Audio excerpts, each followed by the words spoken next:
इस वीडियो के दूसरे भाग में हम आपको ये बताएंगे कि धारा 13B आपसी रजामंदी से तलाक लेना हिंदू विवाह अधिनियम के अंतर्गत पेंडिंग केस है। यानी पत्नी ने पहले से ही दहेज केस किया हुआ है, घरेलू हिंसा का केस किया हुआ है या भरण पोषण का भी कोई केस कर रखा है और बहुत सारे केस कर रखे हो और पति ने भी कोई 1-2 केस किया हो, तो यदि इस प्रकार के हालात हैं तो वहाँ पर आपको धारा 13B में आपसी रजामंदी से जो तलाक लेते हैं वो आपको किस प्रकार से शर्तें लिखनी हैं वो आपको हम इस वीडियो में बताएंगे।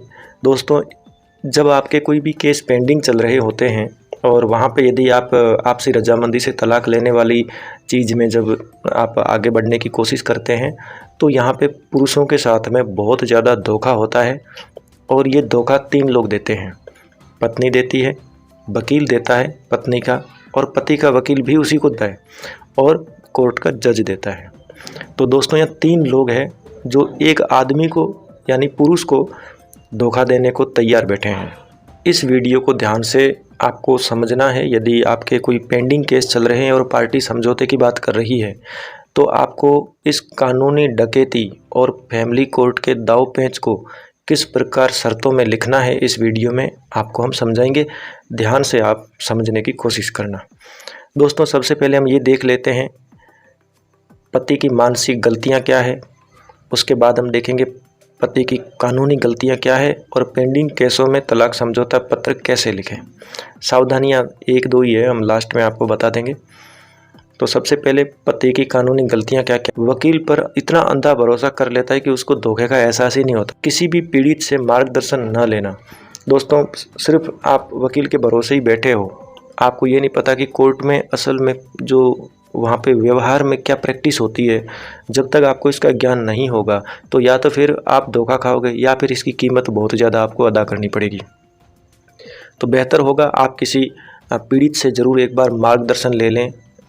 कोई भी रिश्तेदारी में आजकल आपको किसी भी हर तीसरे घर में इस प्रकार के पीड़ित मिल जाएंगे, क्योंकि ये आजकल बिजनेस है। और दूसरी चीज़ आपको यहाँ ये समझनी है, जो आप पैसा दे रहे हैं, पैसे का यदि हम किसी भी टाइम फ्रेम में उसकी काउंटिंग करते हैं तो पैसे का सीधा संबंध समय से ही होता है।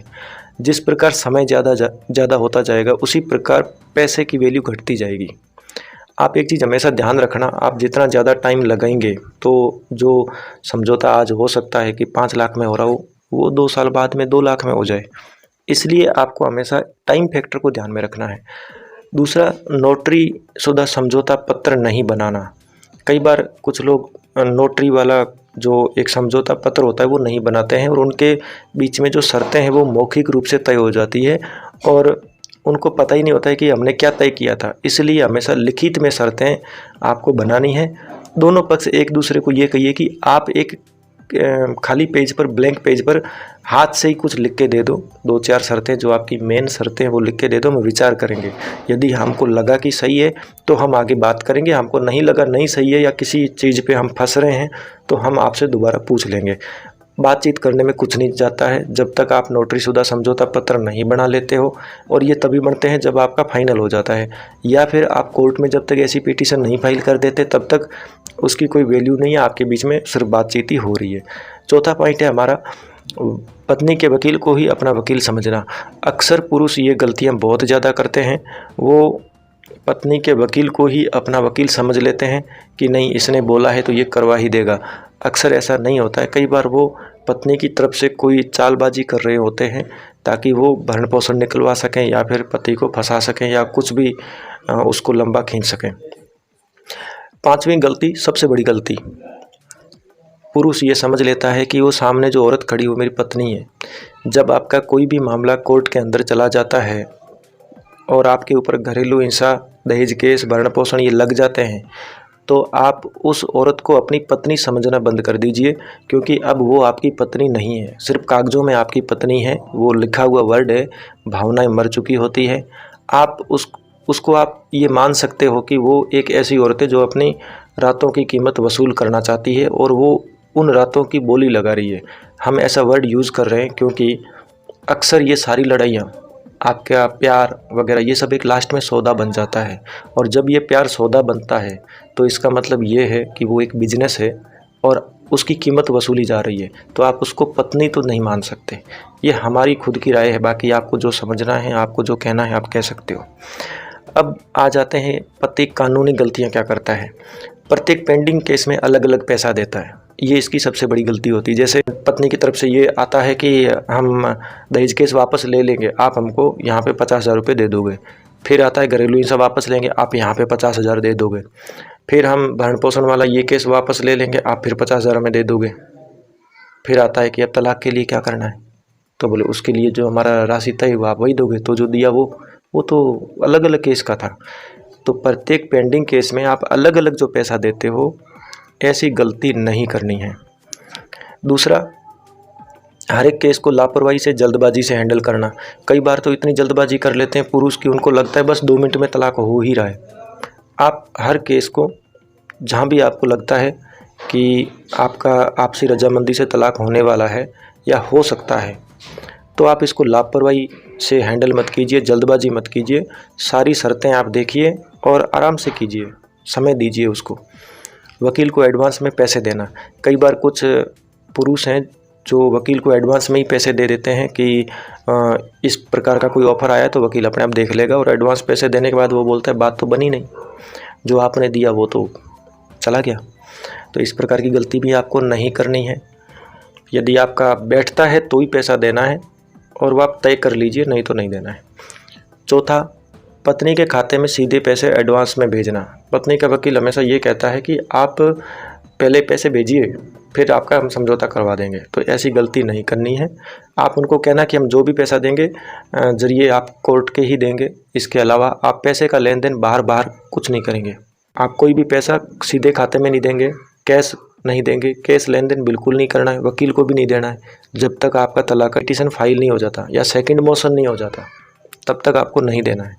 फैमिली कोर्ट के जज भी आपको कुछ कहते हैं तो बिना सोचे समझे आंसर मत दीजिए, उसकी बातों में हाँ बिना सोचे समझे मत मिलाइए। यदि आपको लगता है कि उन्होंने कोई ऐसी बात कही है जिसके ऊपर आपके विचार अलग है, तो आप उनको ये कह सकते हो सर मुझे सोचने का टाइम चाहिए, मैं अगली तारीख पे या जो भी आप समय दोगे मैं उस टाइम पे आपको सोच के बताऊंगा।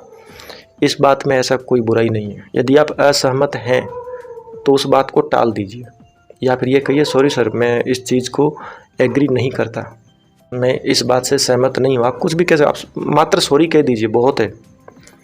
वो अपने विचार आपके ऊपर थोप नहीं सकता। जब आपके कोई केस पेंडिंग चल रहे हो तो आपको 3 लोगों से विशेष तौर से बच के रहना है, पत्नी, वकील और जज, तीनों से। आपको अपने वकील से भी बच के रहना है, थोड़ा बहुत उधर भी सावधान रहना है। अब दोस्तों हम ये देख लेते हैं कि आपको शर्तें क्या क्या लिखनी है।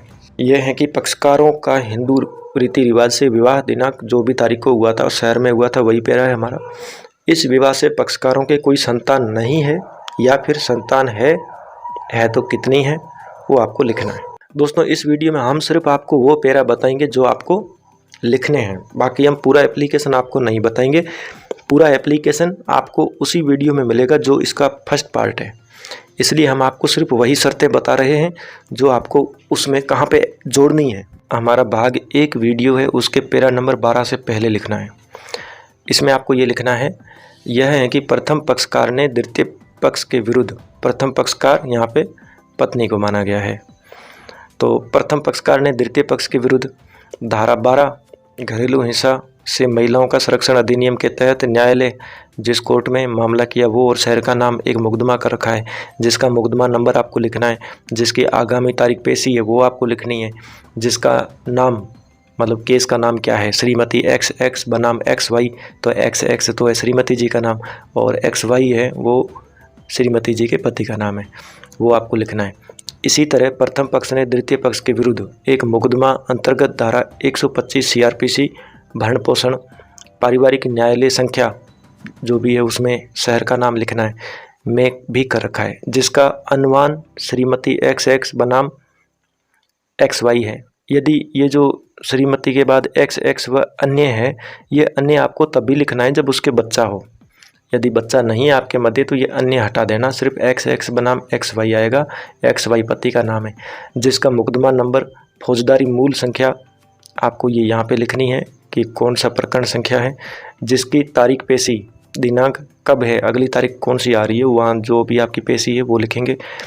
इसके अलावा प्रार्थी संख्या 2 ने प्रार्थी संख्या 1 के विरुद्ध, प्रार्थी संख्या 2 पति ने प्रार्थी संख्या 1 के विरुद्ध यानी पत्नी के विरुद्ध पारिवारिक न्यायालय संख्या जो भी है, या पारिवारिक न्यायालय तो ओनली पारिवारिक न्यायालय कर दीजिए, शहर का नाम लिखना है।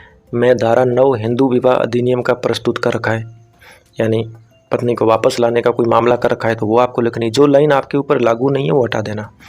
जिसका अनुमान श्रीमती XX बनाम XY, वही आपको दोनों का नाम लिखना है।